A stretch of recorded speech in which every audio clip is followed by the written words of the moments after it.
Време е да се насладим и на стартов автомобил номер 38. Нужно ли е да ви кажа как се казва неговия отбор? Да, искате да чуете Баси Брадата.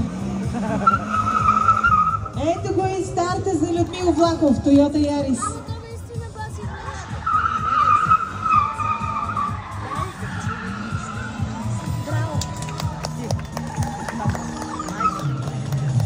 Това е нещо, което не се вижда всеки ден, уважаема публика.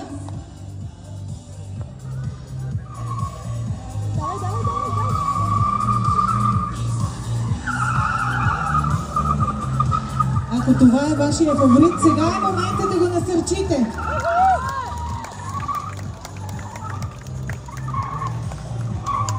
И